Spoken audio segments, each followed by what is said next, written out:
Sí, ingeniero, buenas noches. Buenas noches para todos, van a disculpar la demora. Eh, Habíamos visto ya un tema, la primera unidad, ¿no? Vía férrea, generalidades, habíamos visto la anterior clase y creo que habíamos entrado a la segunda, ¿o no? ¿Quién me puede corroborar?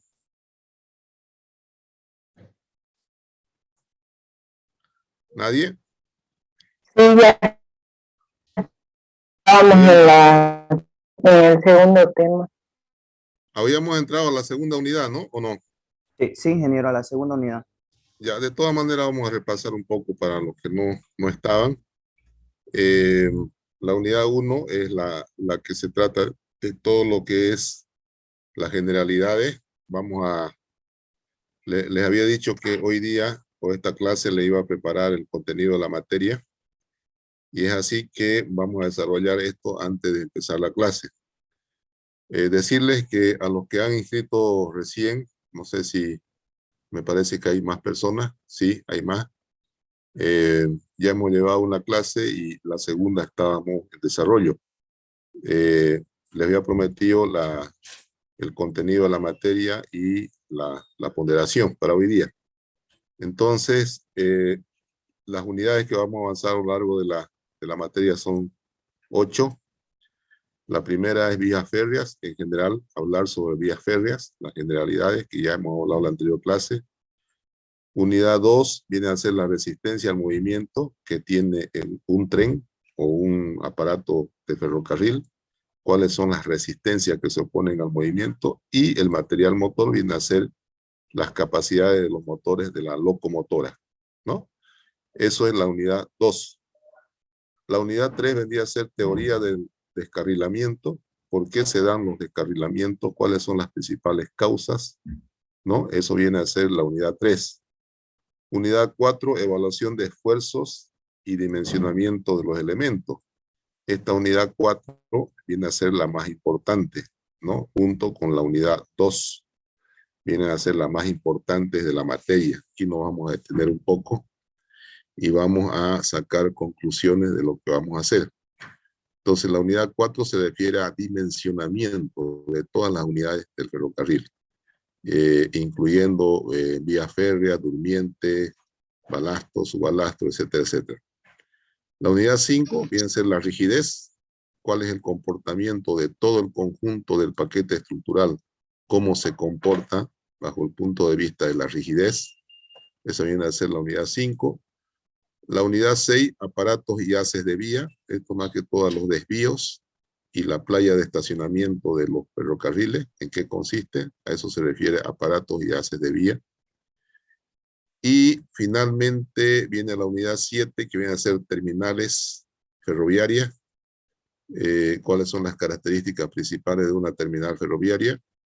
Y finalmente la unidad 8, señalización para las diferentes situaciones en las que requiere un proyecto ferroviario. Esas son las 8 unidades que vamos a desarrollar.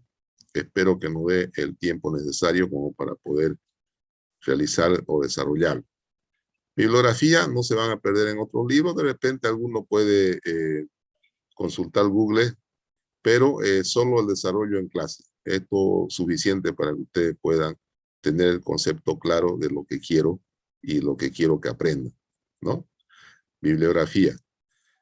Metodología, tenemos desarrollo de clases virtuales y presenciales. Ya yo le voy a decir en alguna oportunidad, vamos a pasar clases presenciales para poder aclarar algunos conceptos y algunos detalles de repente de algunas de las unidades, ¿no? Normalmente van a ser virtuales, pero cuando yo lo requiera o crea conveniente, vamos a hacer algunas clases presenciales.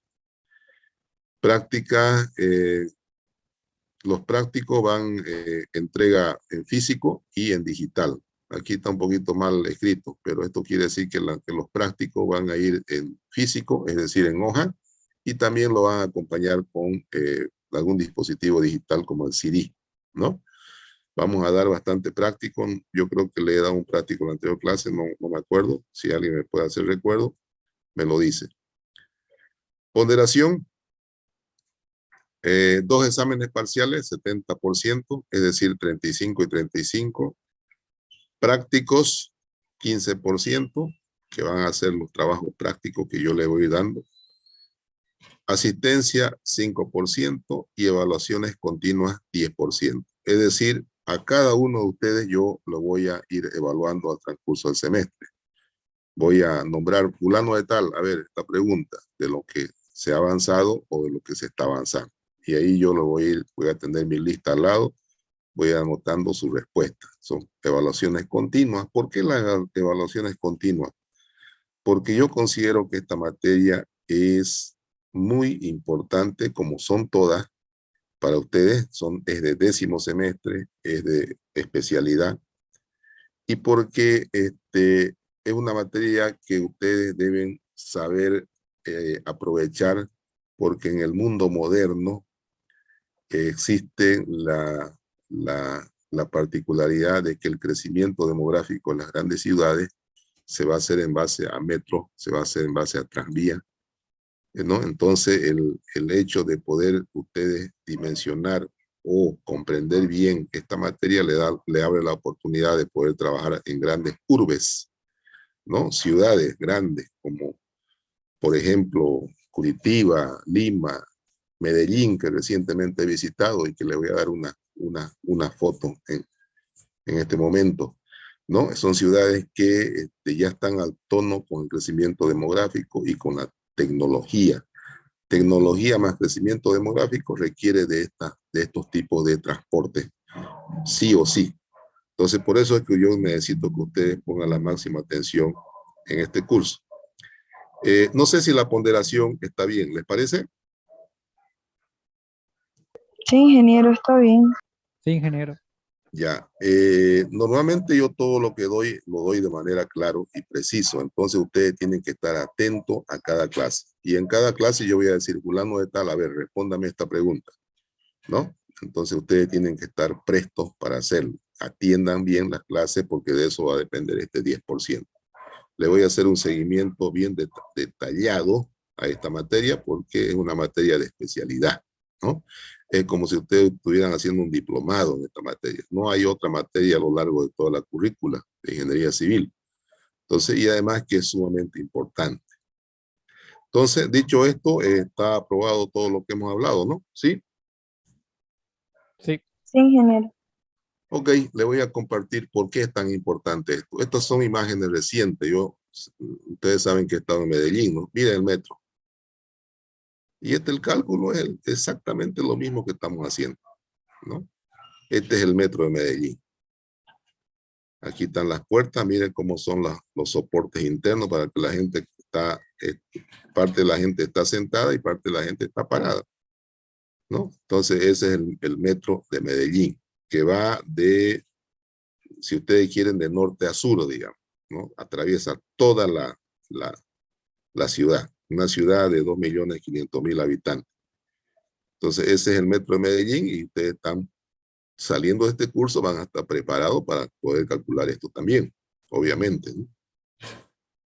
Esto ya forma parte del transporte de la ciudad ya. O sea, no es que esto sea interdepartamental, esto ya es parte del transporte local de la ciudad, ¿no? Transporte de pasajeros. Ese es el metro. Miren la vía. ¿Qué puedan apreciar aquí en la vía? A ver, denme dos características. A ver, como si los estuviera evaluando. Denme dos características de esa vía respecto a la nuestra. Las durmientes son de madera, también igual que acá. No, esas durmientes son de hormigón. Son las que mostramos, ¿se acuerdan? Que les mostré una foto al anterior tema. Son durmientes de hormigón armado, pretensados, ¿no? ¿Qué otra característica ven propia de ella y que es diferente de acá? Que la trocha es más ancha. La trocha más ancha. Yo le decía que la trocha de Argentina y la trocha de Brasil es de 1,5, ¿no? Y evidentemente me entré ahí yo y medí 1,5 de trocha. Y el riel es parecido, ¿no? La característica de la sección es parecida a la que tenemos acá. Pero la trocha es de 1,5. Y fíjense que ven una... ¿Qué más? Pareciera que fuera eléctrico también, ingeniero, si se da No, cuenta de arriba. Hay por cables que supuesto, están por supuesto, es tren eléctrico este. en Este es eléctrico. tren eléctrico, sí, tren Es una eléctrico. malla, ingeniero. Y la malla, miren cómo protegen su balasto, ¿no? ¿Para qué piensan que es eso? La malla. Esto se da en la estación nomás, ¿no? La malla, no es no es en el transcurso de todo el recorrido del metro. ¿Para qué piensan que es eso? Puede ser para evitar, no sé, algún tipo de accidente. No, es para la protección, ¿no? De que no haya dañinos ahí o alguna otra alteración que puedan eh, extraer, digamos, parte del material, ¿no? Es protección total ahí en la terminal, ¿no? Sí. Hay una protección total. Y eso no le afecta nada al drenaje porque más bien los acomoda bien el balasto, ¿no? El material de balasto. Entonces, esto es en el sector de la terminal, ¿no? Está recubierto por malla, toda la parte de la superestructura, ¿no? Fíjense la terminal, hermosa, ¿no? Esta es la terminal del metro, ¿no? Está tironeando unos 5 vagones, ¿no? Y pasa de toda la ciudad. Medellín es un cañón, ¿no? Es como un valle que está limitada por dos cerros grandes, serranías. Entonces es un cañón y ese metro va a lo largo de todo el cañón, desde inicio hasta terminar la ciudad. Esta es la terminal, fíjense, sumamente limpia y con una estructura realmente importante de metálica, ¿no? Con grandes luces, ¿no? Esa es la terminal del metro, es una de las terminales, obviamente son varias. Y este es el tranvía, miren. En el otro sentido, atraviesa la ciudad este tranvía. Más chico, son de tres unidades, y es monorriel, solamente tiene un riel al medio y a los costados va con rodillo, ¿no? Entonces este es el tranvía, forma parte del sistema de movilidad urbana de Medellín. O sea, hay el metro, se transportan acá, fíjense, hay harta gente, va el tranvía, están los BRT, ya no le saqué foto, tengo fotos, pero después se lo voy a mostrar. BRT, están los famosos Metrocable o los teleféricos, también forman parte de este sistema de transporte. Es decir, este Ingeniero, tranvía lo lleva a un lugar y de ahí agarran. ¿Cómo? ¿Sí? disculpe, ¿a qué se refiere con rodillo? O sea, no entendí. Ya, los rodillos son, usted sabe que este tren no puede ir sobre un riel, no va. El riel va el riel va a la mitad, al centro va. Entonces no puede ir sobre un riel, pues, ¿no? Entonces los laterales Claro. lleva rodillo. ¿Se da cuenta, no? A ver, ¿Los rodillos asientan sobre el pavimento? Sí, sí, sí. claro, sobre el pavimento, digamos. Si este es el pavimento, aquí está la riel que está incrustada aquí, ¿no? Ahí, ¿O son como y, llantas nomás directamente? claro, y aquí van los dos rodillos. Estoy hablando en la sección transversal, ¿no? Y obviamente aquí viene el tranvía, digamos. ¿Se dan cuenta, no? Sí, ingeniero, gracias. Entonces va por el monorriel, es un solo riel, y aquí a los laterales lleva rodillo, ¿no? Entonces así se transporta este tranvía, el que ven ahí. Forma parte del sistema integrado de movilidad urbana, ¿no?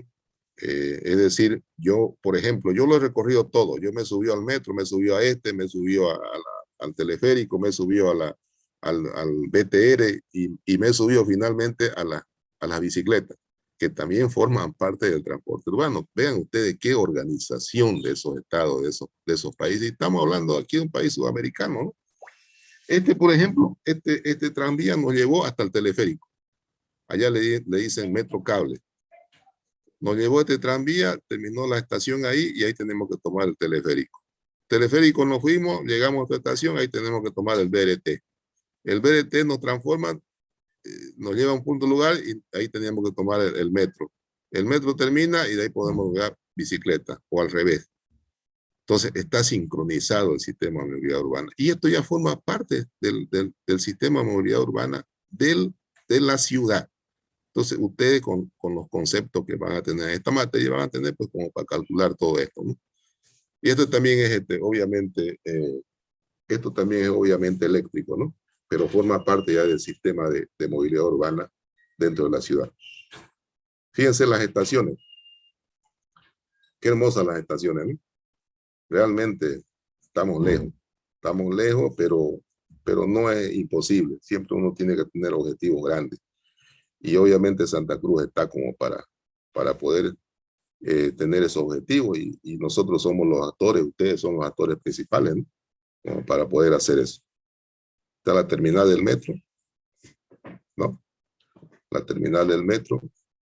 Y prácticamente eso es como resumen lo que quería un poquito mostrarles, pero más que todo para demostrarles las grandes ciudades cómo se mueven y ustedes con los conceptos de ferrocarril que van a llevar en esta materia, obviamente van a poder desarrollar trabajo de consultoría y poder calcular todo esto. ¿Por qué no? Los conceptos son los mismos. ¿Qué les pareció? Muy interesante, ingeniero, y muy bonito se ve. Muy bonito, ¿no? ¿Tienen alguna pregunta? ¿Alguna consulta?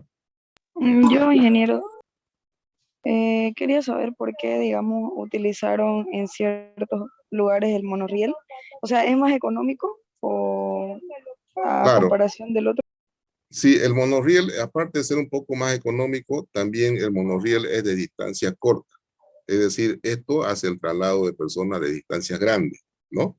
Y el monorriel hace traslado de distancia corta. Por ejemplo, este va paralelo a un río, que es el río principal que pasa por el medio, por la parte central de Medellín. Entonces, a lo largo de todo ese río va este metro, de norte a sur, por decir. Y el otro, no solamente es uno, ¿no? Este transvía. Estos son 2 o 3, la atraviesan de este a oeste, digamos. Entonces los metros vienen, paran y toman el tranvía. Pero esto ya hace en distancia más corta. Y obviamente el pasaje también es menor, ¿no? ¿Está claro? Sí, ingeniero, gracias. Ya. Y obviamente todos los conceptos que llevamos en la materia tienen que ver con todo esto. Así que no se asusten, ustedes van a estar capacitados como para hacer también este tipo de trabajo, tanto en consultoría como en ejecución, pues, ¿no? Listo, nos vamos ahora a nuestro tema de hoy día. Capítulo 2. Vamos a repasar un poco. Ya, un ratito, ¿me esperan 5 minutitos? Sí, ingeniero, está bien. De tener tantos micros ahí, ya funciona el tranvía ahí. Y eso es esa es una de las cosas pendientes que nosotros tenemos que hacerla. Bueno, les comento esto porque de repente a alguno de ustedes le va a llamar la atención y tengan que graduarse rápido. Al año, máximo al año, voy a generar una maestría en movilidad urbana. Ya hice los contactos con los ingenieros especialistas en tránsito vehicular en Medellín. Ellos, los mismos que han diseñado este transporte, van a ser los que van a pasar clases aquí en la maestría. Ustedes saben que yo soy el vicedecano, estoy encargado de la parte académica de la facultad. Entonces, precisamente uno de los objetivos que tuve fue contactar con esa gente.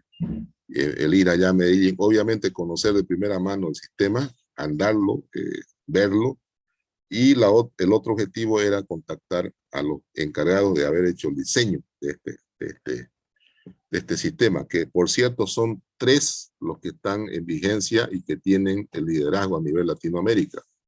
Los 3 sistemas de transporte más importantes de Latinoamérica son Medellín, Lima y Curitiba de Brasil. Entonces ahí están los mayores expertos. Ya me contacté con ellos, hemos ido a charlar, nos ha dado la capacitación correspondiente, ya he tomado sus datos. Entonces voy a contratar personas entendidas en esto, y la mayoría tienen maestría, estos ingenieros, y lo voy a contratar para el programa que voy a armar sobre movilidad urbana. Entonces máximo, el próximo año estamos dando la maestría en movilidad urbana. De repente algunos de ustedes se los digo a tiempo para que de repente les llama la atención, y no es que también de repente tendrían que hacerlo, porque la falta de profesionales de este tipo necesitamos Santa Cruz para transformar Santa Cruz. A ver, quiero comentarle un poquito mi preocupación, aunque ustedes no lo crean, mi preocupación es precisamente cambiar este sistema de transporte en Santa Cruz. Y yo soy parte del Comité Técnico Consultivo de la Alcaldía. O sea, yo estoy en representación de la universidad. Dentro de la Alcaldía hay un Comité Técnico Consultivo, donde está la Sociedad de Ingenieros, la universidad, Colegio de Arquitectos, está Cámara de la Construcción, están presidentes de otras instituciones que tienen que ver con Santa Cruz, y el presidente del Comité Técnico Consultivo es el alcalde, ¿no? Y ahí nosotros damos las resoluciones como para decir qué se hace a partir de esta problemática que es muy estancada, digamos, en Santa Cruz, donde los micreros quieren matarnos todas. Entonces yo le he dicho al alcalde de que esto no va a mejorar mientras no se haga una ingeniería de tráfico. Y le he dicho, la ingeniería de tráfico yo la voy a hacer a través de un programa de maestría, y mándelo a todos sus profesionales que quieran.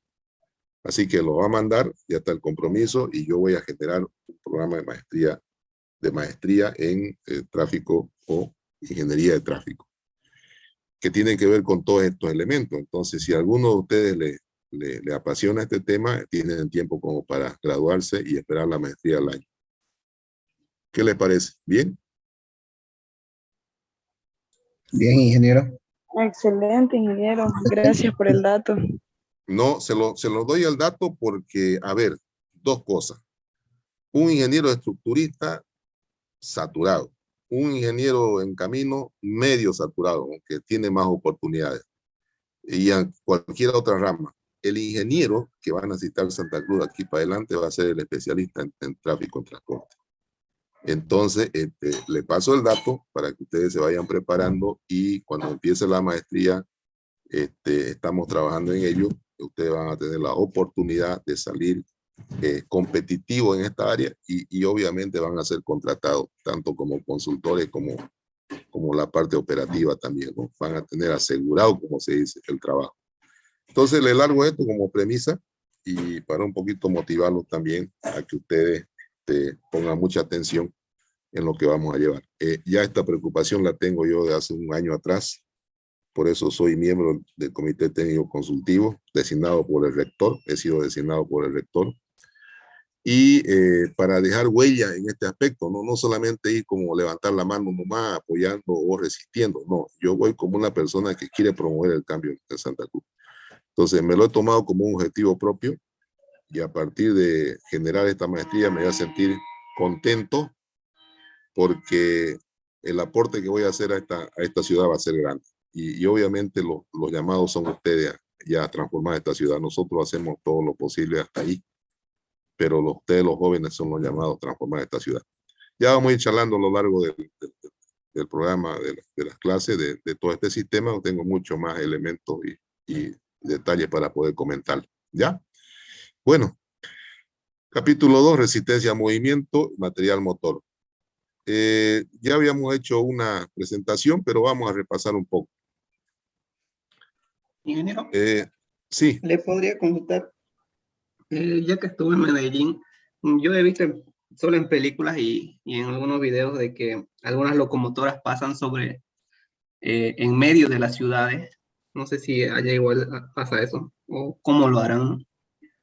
No, en realidad hay los trenes normales, que son los interdepartamentales, y llegan hasta el inicio nomás del territorio de la ciudad. De ahí para adentro es este sistema. Metro como sistema principal, y el tranvía como sistema secundario, los más importantes. A partir de ahí ya generan los BRT, que son los de transporte terrestre, y los metrocables o los teleféricos, que son el transporte aéreo, y las bicicletas. Son los 5 sistemas involucrados en uno solo. Esto trabaja como uno solo porque son sincronizados.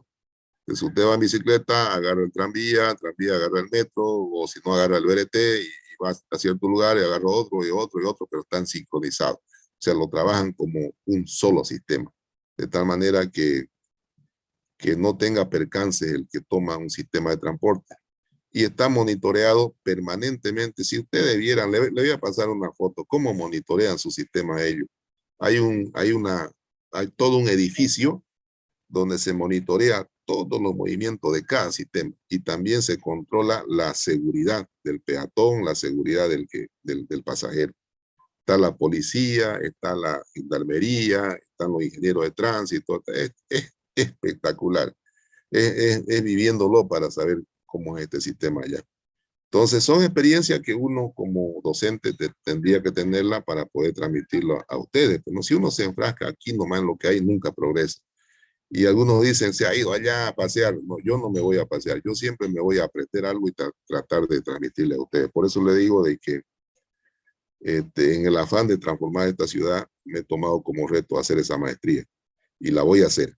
Entonces, le estoy dando la primicia para que ustedes, el que le guste, y es más, les recomiendo que la hagan, porque de aquí ustedes van a tener asegurado su futuro, ¿no? Ese es el futuro de esta ciudad, no es otro. ¿Ya?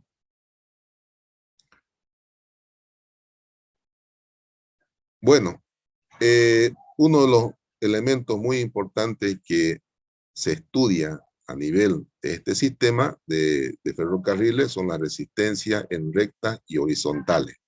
Es decir, hay muchas resistencias debido a muchos motivos que lo vamos a ir desarrollando, pero una de ellas es la resistencia en recta horizontal. ¿Qué quiere decir la resistencia en recta horizontal? A ver, ¿quién me puede ir un poquito recordando a qué se refería esto? Vamos vamos interactuando, a ver. ¿A qué se refería la resistencia en recta horizontal?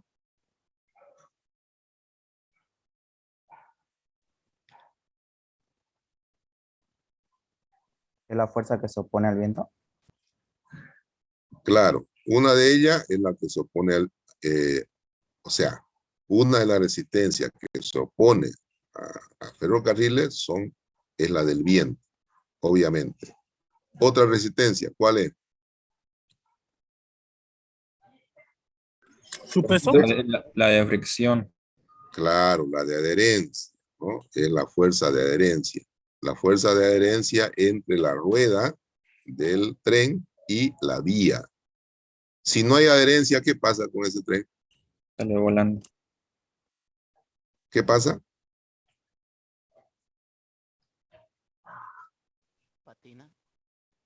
¿Qué pasa si... Se descarrila. No. Suponga...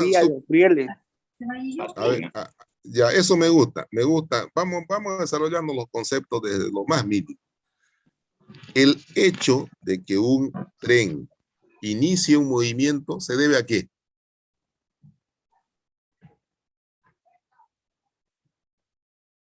A ver, vamos interactuando. Es que no quiero que avancemos La por fuerza de la avanzar. locomotora, del motor. Ya, la fuerza de la locomotora, que en realidad no es, claro, es una fuerza, pero lo más importante que desarrolla una locomotora, ¿qué es? Ahí está la idea ya. ¿Qué es lo más importante que transmite la locomotora para que ese tren inicie el movimiento? La energía, o sea, la tracción. La tracción en la rueda.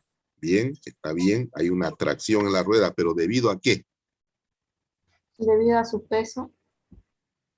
Ya el peso interviene también, pero a ver, le doy un dato más. Es que quiero que quede bien claro esto.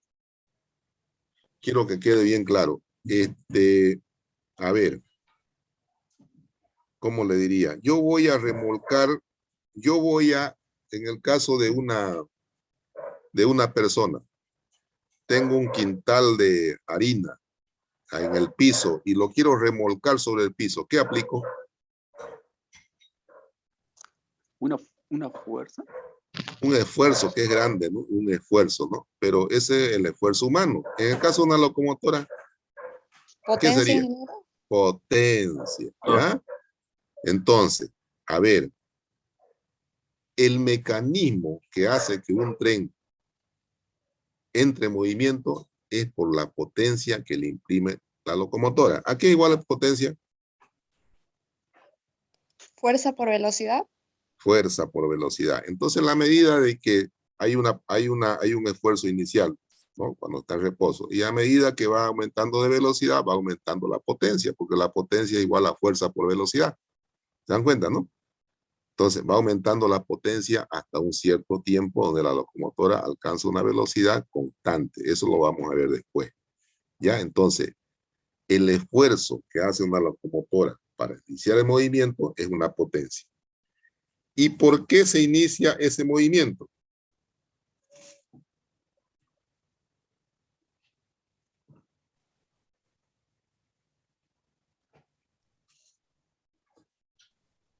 Por la adherencia.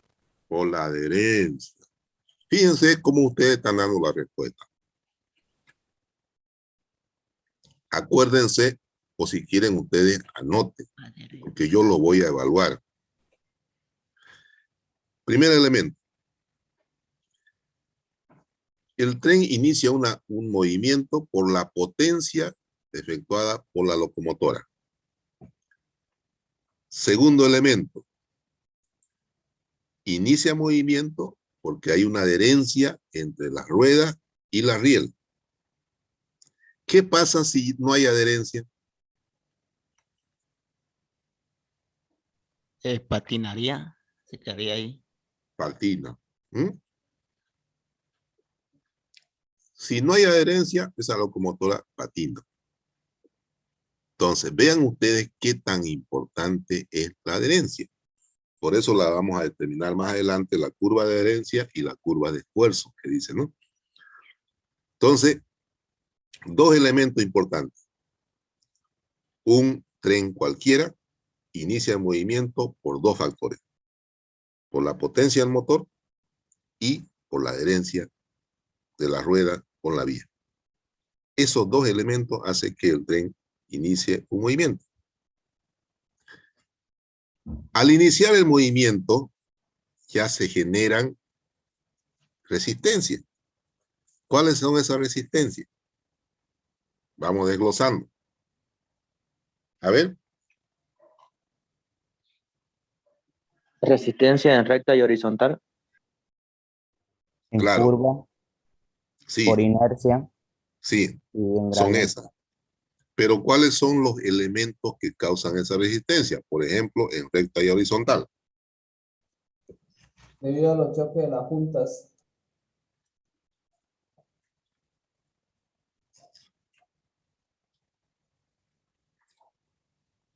Una es debido al Hundimiento. viento, una es debido al viento y la otra es debido a ¿qué? A la fricción. Claro, al peso, ¿no? De cada uno de los vagones y de la locomotora. Entonces, esos son los dos tipos de elementos que causan la resistencia en un tren en recta y horizontal. No estamos hablando en curva, no estamos hablando en pendiente, no estamos hablando por inercia, no estamos hablando de nada de eso. Estamos suponiendo que el tren está horizontal, ¿no? Y ese tren va en ese trayecto bien horizontal. ¿Cuáles son las resistencias? Fíjense, la fórmula que nos da o que nos determina ese tipo de resistencia es la fórmula de Davis para nuestro ferrocarril, para el que tenemos acá, se adecua esta fórmula, que dice que es igual para una locomotora, la resistencia en recta horizontal para esa locomotora dice que es igual a 0,65 más 13.15 sobre P. ¿Qué viene a ser P? ¿El peso de la locomotora? Peso del vehículo. Aquí está P minúscula, miren, ¿qué es? Peso del vehículo. Ahí está. ¿Qué dice ahí? Peso por eje. Peso por eje del por vehículo. eje, ¿ya?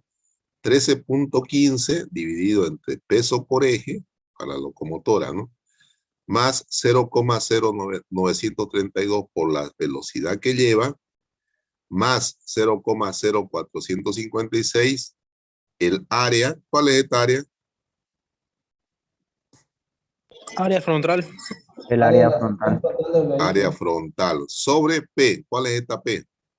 El peso total del vehículo. Peso total del Total del vehículo. En el vehículo. caso de la locomotora, ¿cuál sería? El peso total de la locomotora. Este es el peso total de la locomotora. Por su velocidad que lleva al cuadrado, ¿no? Entonces, fíjense ustedes la fórmula que nos determina la resistencia en recta horizontal para esa locomotora, ¿no? ¿Y qué pasa si la velocidad es 0? ¿Cuál sería su resistencia? 0. ¿Por qué? Si la velocidad es 0, ¿cuánto es la resistencia?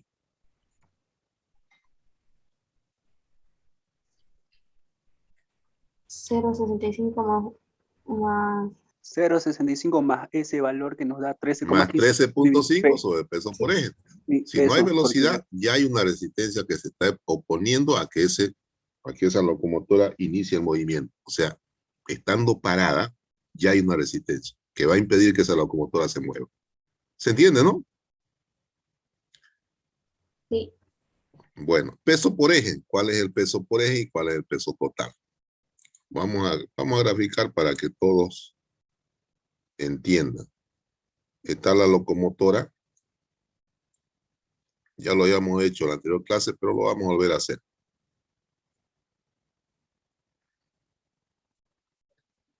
¿Cuánto eje tenía normalmente la locomotora?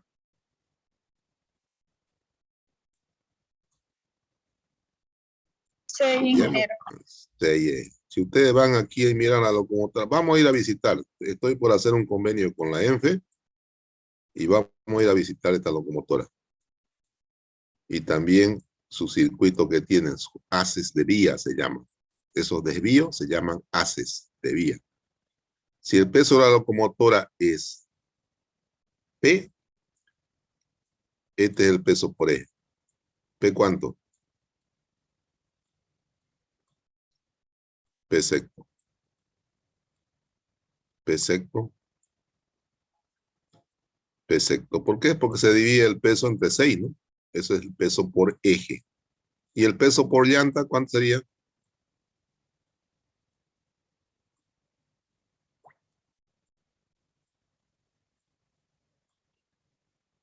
¿Cuánto sería el peso por llanta? 12. Dividido entre P, 12. P sobre 12, ¿no? ¿Por qué? Porque tenemos el P secto.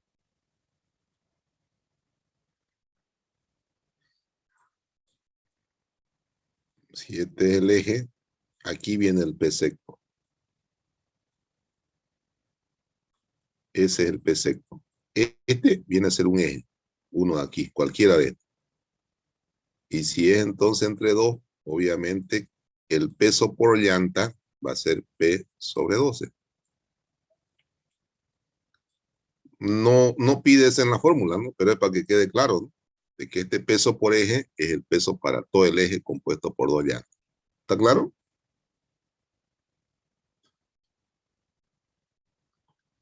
¿Se entendió? Sí, ingeniero, pero igual hay el peso por eje de 4, ¿no? Claro, en los vagones generalmente, también hay locomotoras, algunas livianas de 4, pero generalmente los vagones o los vagones de pasajeros tiene 4 números, ¿no? Estos tienen 4 números. Entonces, si esto es el peso del vagón, esto va a ser P cuarto, cada uno, ¿no? ¿Y cuánto va a ser por llanta? 8. P8, P sobre 8, ¿no? Entonces, eso también, este concepto tiene que tener bien claro al momento de obtener la resistencia. Ya vamos a ver con un ejercicio. Yo creo que la próxima clase, estos conceptos son importantes en el momento de graficar. Ya vamos a ver la próxima clase. Bueno, ¿está claro hasta ahí? Sí, ingeniero. Ya. Entonces, esa es la resistencia a la locomotora.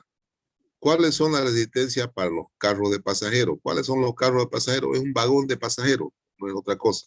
Un vagón de pasajeros, que es diferente al vagón de carga, ¿no? Entonces, para vagones de pasajeros, lo mismo. Resistencia en recta horizontal es igual a 0,65 más 13.5 dividido entre P, peso por eje. ¿Cuánto sería peso por eje en un vagón aquí? P cuarto, ¿no? ¿Sí? Sí, sería P cuarto. P cuarto. Aquí sería P, ¿cuánto? P12. P sexto. P sexto. P sexto, ¿no?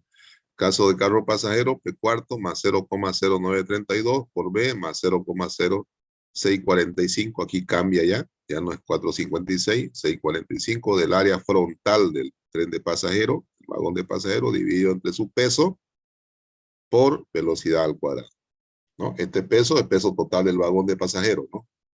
Este es el peso por eje. ¿Está bien? ¿Está claro hasta ahí? Sí, ingeniero, está bien. Ya. Para vagones de carga con caja grasera o jinete, que son los que tenemos acá, hay otras opciones, ¿no? Este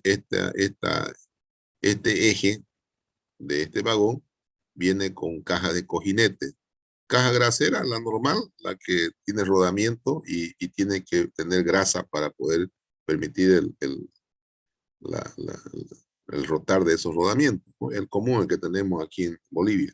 Pero hay otro tipo de eje también, que también lo dice la norma. Entonces, pero para este tipo de eje, que es el que vamos a utilizar, aquí está con rodamientos de barra, ¿ves? Este es otro. O sea, hay dos fórmulas.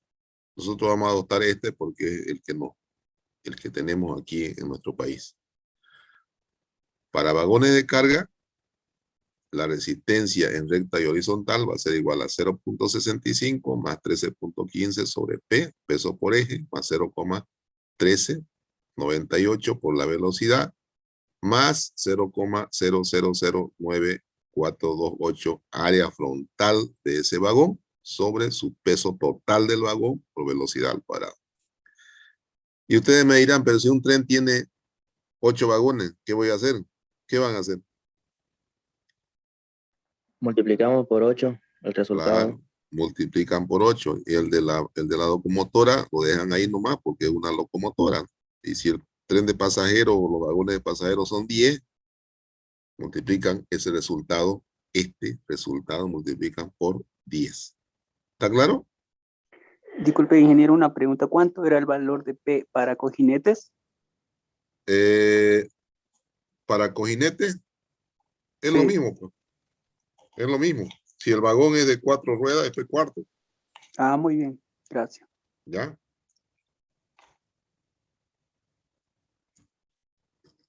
Esto ya viene obtenido, esta fórmula, para que salga en kilogramos por tonelada. Es decir, todos estos datos ya están convertidos. Por eso son datos de conversión ya. Entonces, cuando hallemos resistencia, nos va a dar kilogramos por tonelada. Para que suceda eso, los datos de peso por eje hay que ponerlos en tonelada. Los datos de peso total del vehículo tienen que ir por tonelada. Y el área de la sección frontal de cada uno de estos tiene que ir en metros cuadrados. Y la velocidad, obviamente, en kilómetros por hora. Si ustedes ponen estos datos en las unidades que exigen, le va a salir kilogramos por tonelada, que es la unidad que tiene que salir la resistencia al movimiento. ¿Está claro?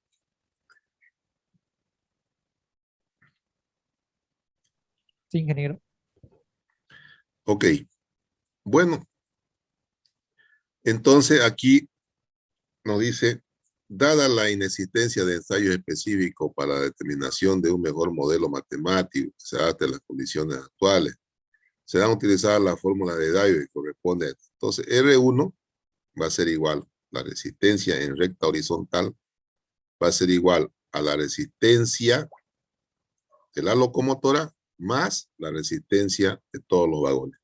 Está claro, ¿no? R1 la vamos a llamar a la resistencia en recta y horizontal. O resistencia R1. Va a ser igual a la resistencia que se opone en la locomotora más la resistencia que se opone a los vagones. ¿A qué va a ser igual la resistencia a la locomotora? A la RL que estamos sacando por el PL. O sea, va a ser este de acá, ¿no? Esta multiplicado por el peso de la locomotora.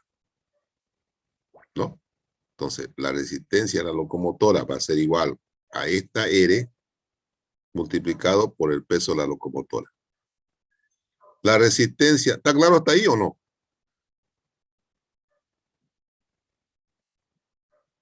Sí, ¿Jóvenes? sí, Sí, está Ya. claro, ingeniero. La resistencia en los vagones va a ser igual, lo que decíamos anteriormente, a esta resistencia donde están los vagones. Aquí. O trenes pasajeros igual. Va a ser igual a esa resistencia que es para 1 multiplicado por el número de vagones. Q viene a ser, fíjense, número de vagones por su peso. ¿No? Número de vagones por su peso. Entonces, la resistencia de los vagones va a ser igual a esta que sacamos por el número de vagones por el peso de cada vagón. Y esa viene a ser las dos resistencias. Resistencia de la locomotora y resistencia de los vagones. ¿Está claro? Sí, ingeniero. ¿Alguien tenía una pregunta? Está claro. Ok.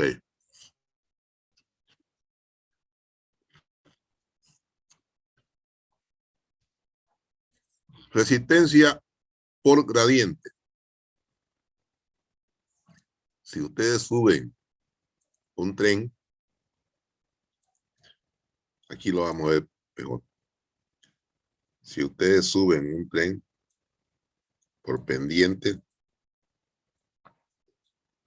supongamos que este sea el tren.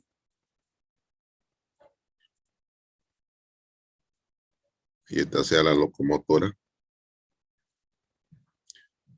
Están ligados, obviamente, ¿no? ¿Va a haber una resistencia por pendiente o no? Sí, Sí, ¿no? sí. Vamos a particularizar aquí. Yo sé que esto lo he llevado a la anterior clase, pero hay muchos alumnos nuevos donde no desearía que se pierdan esto. Esto es el peso, por ejemplo, de la locomotora, o de uno de ellos, ¿no? Al final se multiplica por el número de vagones, ¿no? Esta es la pendiente, que hay un ángulo. Y esta decomponemos en esta, que es perpendicular al plano, y decomponemos paralela al plano. Ese peso. P1 y P2. ¿Cuál es la que causa la resistencia a la pendiente?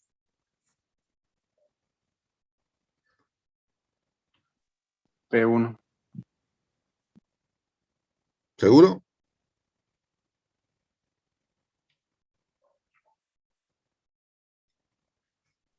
Sí. ¿Qué fuerza es la P2. que causa la resistencia a la pendiente? El P2 porque P2. Claro, está porque sobre la pendiente. este tren está yendo así, en pendiente. Es paralelo. Entonces, esta es la que se opone al movimiento, porque va en sentido contrario, ¿no? ¿No? Y esta P1, ¿quién la contrarresta? La normal, pues, física 1. La normal, la fuerza normal del plano, contrarresta la P1. ¿Sí o no? ¿Sí? Sí, ingeniero. Entonces, esta es la que se está oponiendo a este movimiento. Entonces, esa es la resistencia por pendiente. ¿Y a qué igual esa resistencia por pendiente? Este ángulo alfa se repite aquí. ¿O no? Si esto es el peso, está acá. Aquí es igual P2. El seno del ángulo.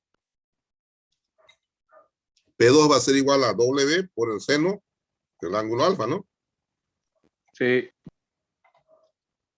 Bueno, esa es la fuerza que se opone al movimiento. Entonces, por eso que aquí van a ustedes a poder apreciar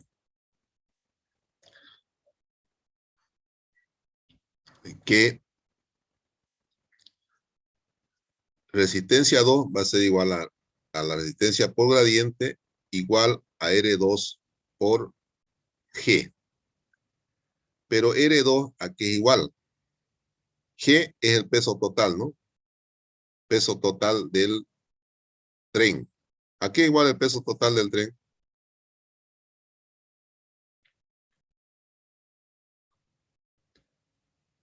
De la locomotora manual. ¿Cómo? A la suma de los vagones más la locomotora. Ya. Fíjense. R2 lo vamos a llamar RG. Resistencia por gradiente. Es igual a G por R2, dice. Este R2, ¿qué es? La resistencia por pendiente, ¿no? ¿Sí o no? Esa fuerza, resistencia por pendiente. ¿Estamos de acuerdo o no? ¿Sí? Sí. Ya. G, ¿qué es? Peso de la locomotora más peso de los vagones. Q viene a ser la suma de todos los pesos de los vagones. Para que no se olviden, Q viene a ser la suma de todos los pesos de los vagones. Entonces, G, que es el peso total del tren, va a ser igual al peso de la locomotora más el peso de todos los vagones. ¿Y por qué pone que R2 es igual a I? Ahorita.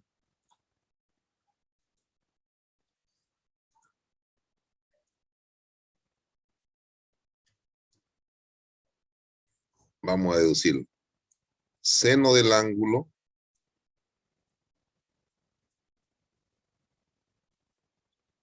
del ángulo alfa, ¿a qué igual?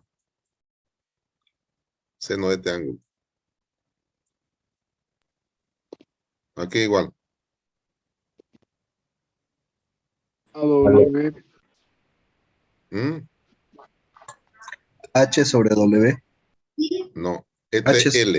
L. L H es la sobre- distancia aquí. H y esta vamos a llamar D, esta distancia. Bien. Esta distancia la vamos a llamar D, la horizontal. ¿A qué igual seno? Cateto opuesto sobre hipotenusa. Ya. H H dividido sobre L. L.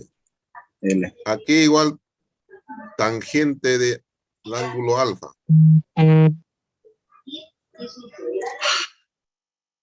H sobre W. H sobre D. Ya. H sobre D. En ferrocarriles hablamos de longitudes grandes y de pendiente pequeña, porque la pendiente de ferrocarril máximo es de 4%, no es de 12 como en carretera, ¿no? Ferrocarril se manejan pendientes máximas de 4%. ¿Qué ocurre entonces entre el seno y la tangente?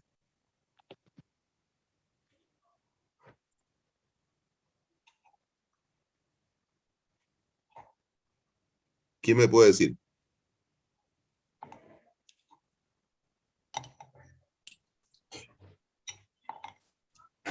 Prácticamente la distancia, como la pendiente Son valores muy es pequeños. pequeña, no varía mucho la distancia. Son valores Sí, pequeños, ingeniero. no Por la valores longitud. pequeños, sino que L prácticamente igual a D, ¿no? Sí, Entonces quiere decir que H sobre L prácticamente es igual a H sobre D. ¿Estamos de acuerdo? sí. Ya. Entonces, seno del ángulo alfa prácticamente es igual a tangente del ángulo alfa. Esto es igual. Y si hablamos de tangente, decimos que la tangente es H sobre D. ¿Qué es H sobre D? Multiplicado por 100. ¿Qué es eso? La pendiente. La pendiente.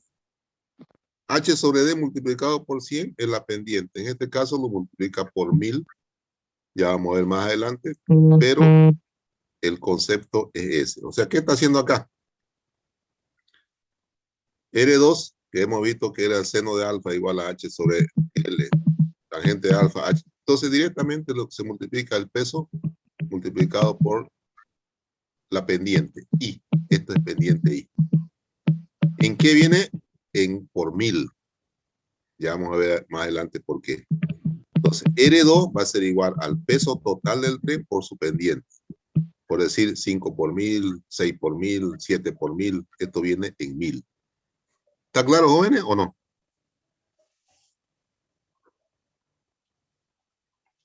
O sea, ingeniero, el I sería el tangente en todo caso. Sí.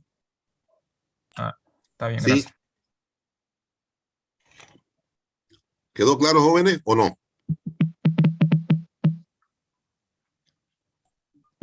A ver, le voy a hacer una pregunta. Yo tengo que el peso total de ese tren, incluido la locomotora y 20 vagones, por decir, son de A ver, más o menos el peso son de 80 de vagones, 8 por 10 vagones, 80 por 10 son 800. ¿No? 800 más 100, 900. Tengo un tren de 900 toneladas que sube una pendiente del 12 por 1000. ¿Qué tengo que hacer para hallar la resistencia a la pendiente?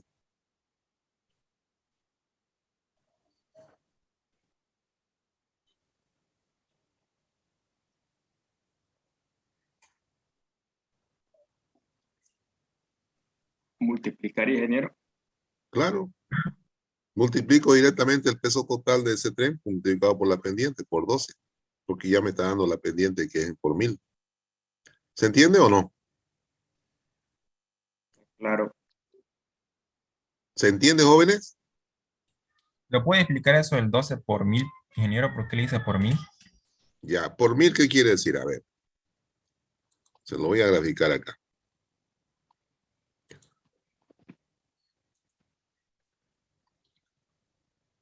Este tren está subiendo una pendiente. Esta pendiente de esta pendiente es 12 por 1000. ¿Cómo se hace 12 por 1000? No se pone aquí uno solo, se pone 2.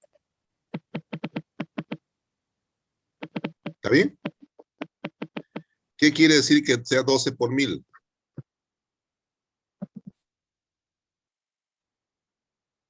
Que en 1000 metros, ¿cuánto sube?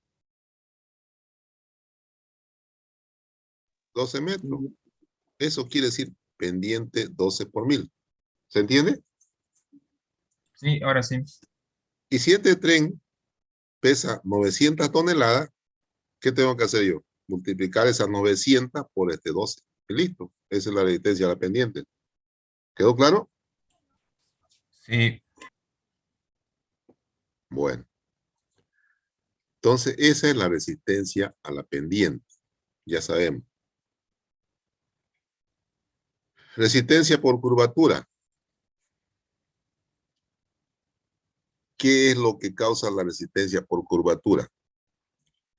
La resistencia por curvatura va a ser igual, ¿no? A 500 veces B, ¿qué viene a ser B? Trocha de la vía, ¿no? Trocha de la vía en metro. B viene a ser trocha de la vía. ¿Cuánto sería en nuestro caso la trocha? 1 metro. 1 metro, Un ingeniero. metro. Ya. Sobre el radio de esa curva. Generalmente los radios son de 200 para arriba, ¿no? De 200 metros.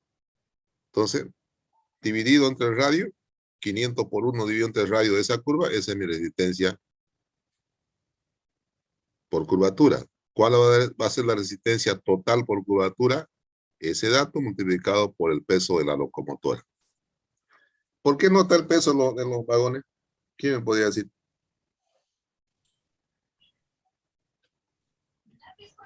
Porque es el primero que da la curva. Exactamente. Es el primer vehículo que da la curva y se topa que su rueda, en realidad este parámetro de resistencia es cuando la rueda, la pestaña de la rueda interna choca con el riel. ¿A qué me refiero?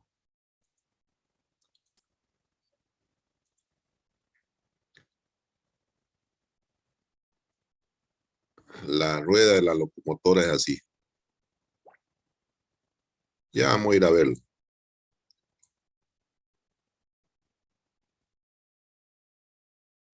Bueno, no soy muy bueno para dibujar, pero trato de hacerlo. Así son. Aquí viene el riel. Tratamos de hacerlo el riel, ¿no? Igual aquí. Bueno, no sé. Entonces, la pestaña viene por el lado interno del riel. ¿Está claro, no? ¿Sí? Sí. La pestaña viene por el lado interno del riel. Entonces, esto choca primero en una curva. La del lado externo. Choca aquí al riel y eso causa una resistencia. ¿Me entienden o no? Sí, ingeniero. Sí, Ya. se entiende. Entonces, eso ya es causa de una resistencia. Y la que comete eso o la que produce eso es la locomotora para entrar a una curva, ¿no? Por eso solamente se toma en cuenta el peso de la locomotora. Entonces, esa es la resistencia a curvatura. Esta resistencia combinada, bueno, se da cuando hay una resistencia por pendiente y a la bajada hay una ayuda más bien al tren del peso de la componente del peso, ¿no? Entonces, pero poco lo utilizamos esto, lo utilizamos resistencia en pendiente positiva, en la que va. Resistencia por inercia. ¿Qué viene a ser la resistencia por inercia? ¿Quién me puede decir? A ver.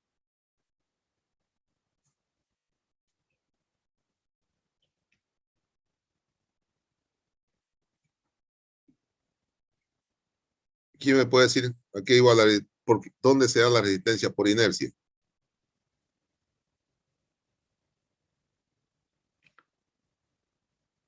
Se da cuando el tren está rompiendo el estado de estar parado a ponerse en movimiento.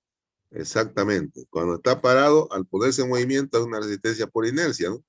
O va a una velocidad tercera, digamos. Imprime una velocidad de cuarta. Hay una resistencia ahí por inercia, ¿no? Como la máquina está acostumbrada a ir en tercera, al entrar en cuarta hay una resistencia ahí, ¿no? O sea, no acompaña la misma velocidad de la locomotora. ¿Entienden, no?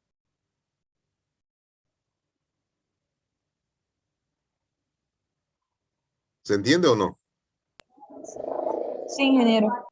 Ya, va una movilidad cualquiera. Usted de un carro igual, ¿no? Va en segunda y yo imprimo tercera, ahí como que lo jala, ¿no? Desde segunda a tercera. Esa es la resistencia por inercia.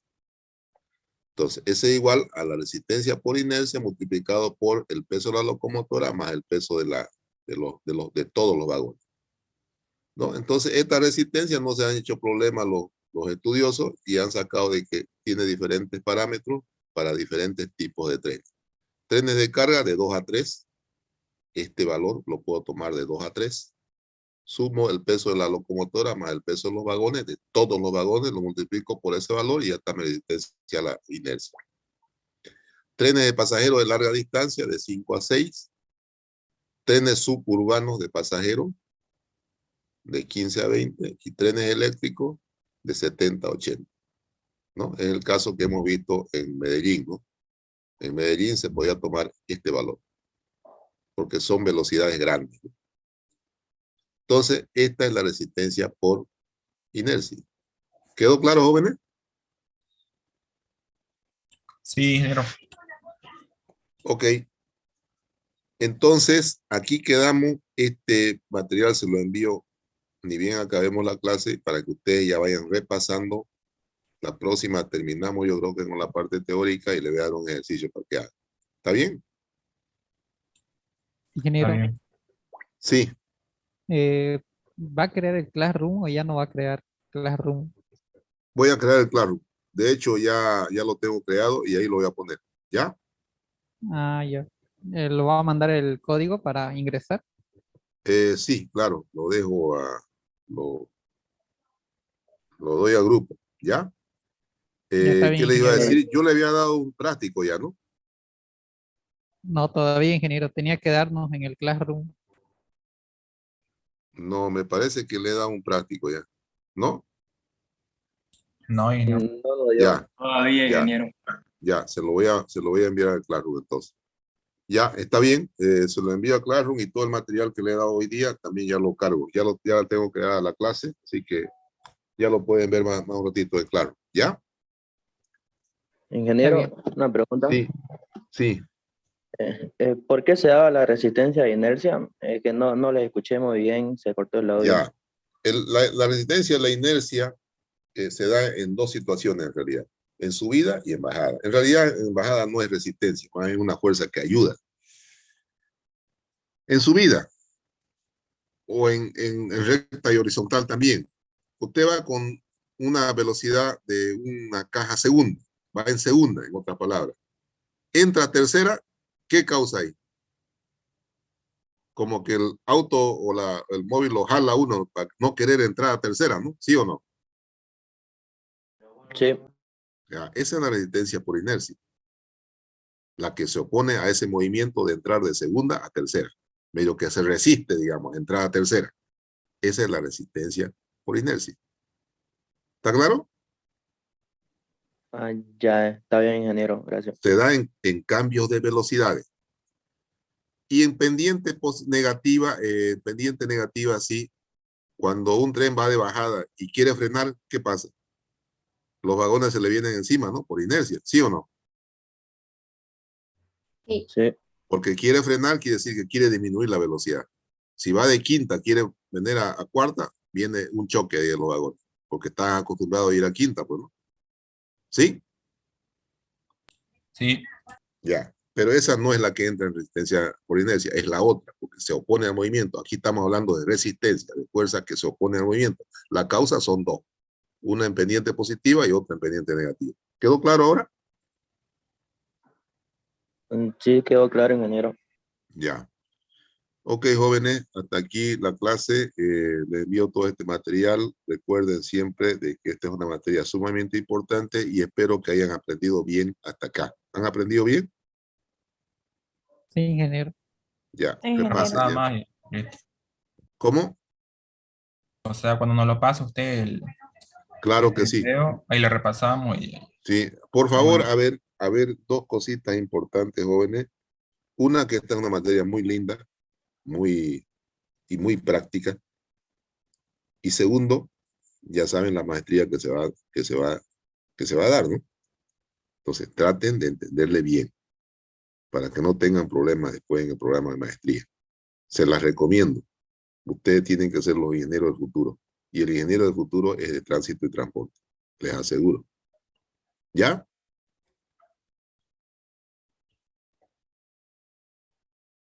Bueno, jóvenes, muchas gracias por su atención. Bendiciones para todos. Que el Señor los bendiga y que sigan con ese mismo entusiasmo de aprender. ¿Está bien? Está bien, ingeniero, igualmente. Está bien, ingeniero. Muchas gracias.